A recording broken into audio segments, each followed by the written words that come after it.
monster sharks. It's one of the biggest, most popular weekends coming up here, and you've got white sharks. I'll tell you, it's a Jaws scenario unraveling. People around the world report seeing monsters. Are they real or imaginary? Science searches for answers on Monster Quest.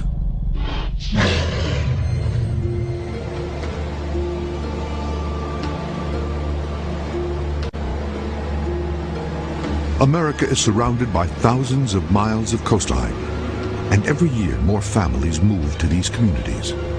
What many don't know is that lurking ever closer to shore are the world's most efficient killers. He has a machine that's built to destroy, built to take things out in the quickest, most violent way possible. What I remember the most is that big eye. They have so much power. You know, they can be 2,000 pounds behind their exploratory bite. White sharks along the Pacific coast are bigger, heavier than white sharks found in Australia and South Africa. Eyewitnesses report seeing great white sharks up to 25 feet in length and weighing as much as 7,500 pounds. These beasts are gray in color with white underbellies. They have rows of serrated teeth, allowing them to tear through flesh. All of a sudden, I saw something unimaginable.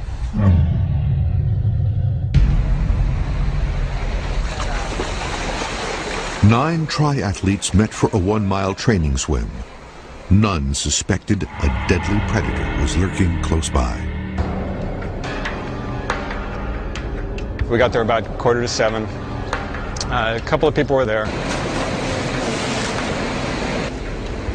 The sun was rising as the team entered the murky water. We got in the water, we swam past the break, we did a head count, and then we said okay and started swimming north. Just minutes later, one of the swimmers, Dr. David Martin, was yanked under the water. I have earplugs in when I swim, but I heard something that didn't sound right, and it was Dave screaming. I immediately swam to him. Then the triathletes realized they were not alone. And as I was swimming, I knew that he was definitely saying shark. When I approached Dave and was with him, I saw the fin. We swam back as quickly as we could to the group to see what happened and see if we could help. There was pretty clearly severe injuries. A 17-foot great white had ripped into Martin's leg. The slash it left was gushing with blood. The other swimmers rushed the dying doctor to shore. We just swam as hard as you possibly can swim for the beach. I ran and just started screaming, you know, call 911. The response was immediate. The lifeguards closed the beaches for, I think, a 17-mile stretch. We saw the helicopter come and land. Dr. Martin suffered at least 6 bites to his lower body, including one that severed a main artery. This horrific attack is an example of just how close these deep-sea predators are coming to U.S. coastlines. After that, the lifeguard came over and talked to us and told us that Dave Martin didn't make it.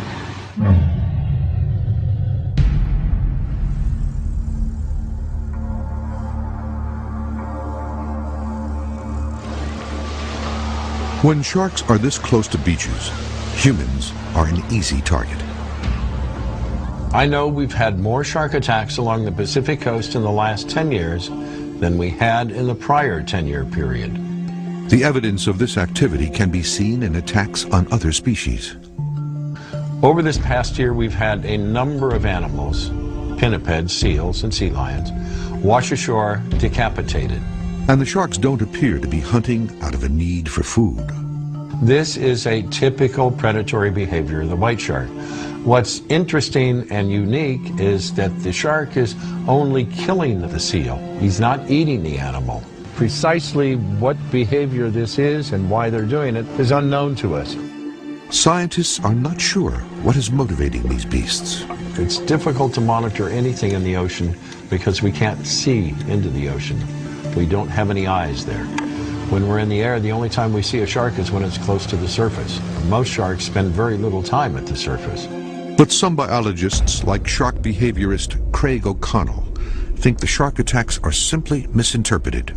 I think what is going on is that the human population is becoming more aware of where these sharks are going, and we're becoming more aware when these sharks are closer to shore and when they may be a potential threat to us going to the beach. So there may be more beach closings, but that doesn't mean there's more sharks, and it doesn't mean they're coming closer to shore. But recent sightings show great whites coming nearer to coastlines and beaches, from California to New England.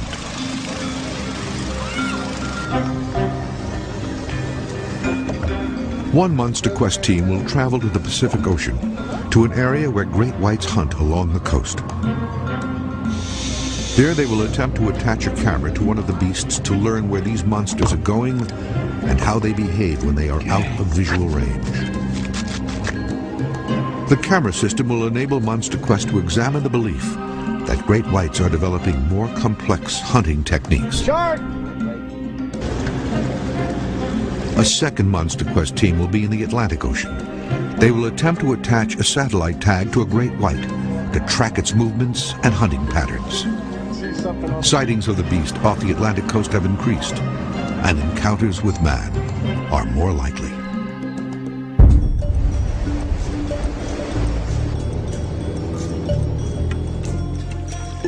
Biologist Dr. Greg Scommel has been tagging, tracking, and researching sharks near Massachusetts for 22 years.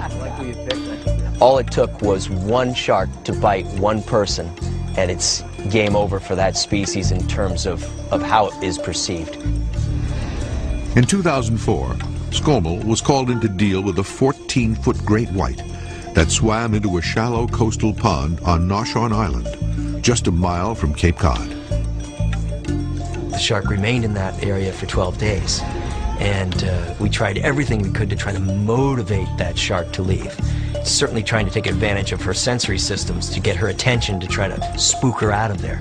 And we couldn't move her. So on the 12th day, we actually had to physically force her out using very large nets. But it was kind of a wake-up call. It was an alarm clock that went off saying, hey, don't forget, there's white sharks in New England. And that's when we started preparing. Scommel understands the fear that these ancient monsters produce. It's a deep primal fear. Who wants to be bitten by something they can't see and ravaged or consumed? It's a horrible fear, and it clearly persists today. The Monster Quest team will search the Atlantic waters looking for evidence that killer great whites are moving closer to populated beaches. Dr. Scommel has been trying to tag these sharks for decades, but there has never been a successful satellite tagging of a great white off the East Coast. Not a single white shark in all that time period. It's my white whale, and I'm Ahab. Sightings are on the rise, and Scommel sees an opportunity. If we can indeed attract a white shark, get it close to the boat, we've got the gear to put a satellite tag in it. The way the tag works is you put it on the shark, and it collects depth information, temperature information, and light level data. And then at a time programmed by me, where I actually tell the tag when to do this, it comes off the shark, floats to the surface, and transmits all those data to a satellite. And then I can retrospectively recreate what that shark did during that time period. I'm very excited about this. If we get a satellite tag in a white shark, I'm gonna go nuts. The tag data will allow them to track where the sharks go and may reveal their hunting patterns. The largest white shark I've ever seen was about 19 feet long and 3,000 pounds, landed by a fisherman in Montauk, New York. That was in the early 80s, and that was at a time when you could go out and kill white sharks. It's a phenomenal animal to see. The length is one thing, the girth blows your mind. I'll jump on first, Johnny. Hey guys, how we doing? Good, how you guys doing today? We are fine. Beautiful, you ready to rock? Fine and fired up. You gonna put us on some fish today, We're Cap? gonna try. We're gonna try like. The boat will launch from Chatham Harbor and drop anchor near Monomoy Island. I like what you're doing here, Captain, because number one, you got some depth, Yep. which is good. It comes right up to shallow water, so if a shark's in the area, it's going to patrol along here. And if they're keying in on these seals, we know this big seal colony that stretches all through here, and quite frankly, we've found carcasses of dead seals in these areas.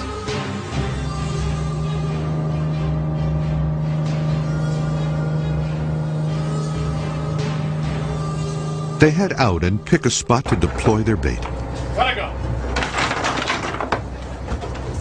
The team chums the water with a mix of ground bluefish and mackerel in a prime hunting area. And if you're a big fish, you want to be in deep water, but you want to be able to pin your prey against the shallows. That's a nice slick. That's a nice slick. You got a nice calm day, but the tide's moving it, which is great. You got to get it out there. They also add a 5-gallon bucket of blood and a pig carcass.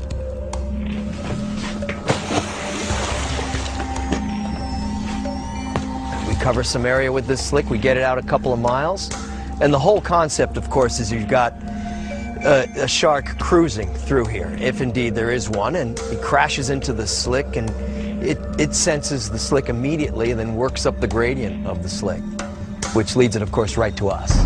And this is a prime area for the gray seals to haul out, and it's an area where we've found gray seal carcasses that have been hit by white sharks. You can see there's people in there walking on the beach. You know, it's a very popular spot for sunbathing, swimming, and also bird watching. The team has their tagging gear prepared. This is the harpoon that we use for tagging. Satellite tag will go on the end there with the dart, and once it's loaded and ready to go, Greg will tag whatever shark is at the boat. So the way this works is we use this as the dart. All right, that goes on the end of the tagging pole. Shark gets close to the boat, jam it at the base of the dorsal fin. So basically what this will do is come down into the shark through the dorsal fin and lock in. And then this will just trail. Once it hits the water, it starts collecting data on depth, temperature, and light levels, and archives that every 10 seconds. It's basically a laptop strapped to the shark. Slip tip goes on like that. So this tag's ready to go, and if a white shark swam up right now, we'd deploy it. They scan the water for movement. We look for the telltale sign of a shark, which is, of course, the dorsal fin. Everybody pay attention. Keep your eyes out. Well, I got this wonderful image of a white shark just cruising along here.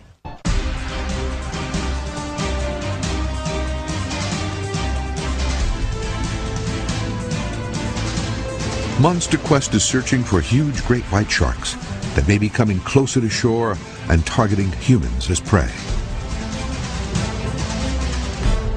Mankind has feared these monsters of the deep since ancient times. Sharks' interactions with humans can be traced back to Herodotus, an ancient historian of Greece, in the year 492 BC. And he described shipwrecked sailors being attacked and killed and eaten alive by monsters. The oldest Coast are bigger, heavier than white sharks found in Australia and South Africa. eyewitnesses report seeing great white sharks up to 25 feet in length and weighing as much as 7,500 pounds. These beasts are gray in color with white underbellies. They have rows of serrated teeth, allowing them to tear through flesh. All of a sudden, I saw something unimaginable. Monster sharks. It's one of the biggest, most popular weekends coming up here, and you've got white sharks. I'll tell you, it's a Jaws scenario unraveling. People around the world report seeing monsters. Are they real or imaginary? Science searches for answers on Monster Quest.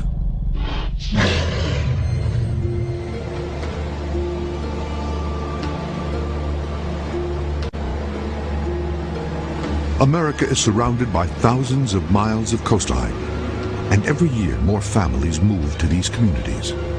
What many don't know is that lurking ever closer to shore are the world's most efficient killers.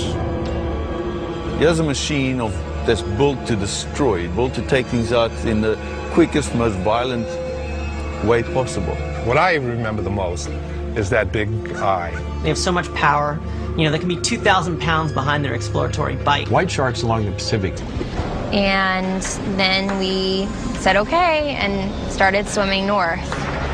Just minutes later, one of the swimmers, Dr. David Martin, was yanked under the water. I have earplugs in when I swim, but I heard something that didn't sound right, and it was Dave screaming. I immediately swam to him. Then the triathletes realized they were not alone.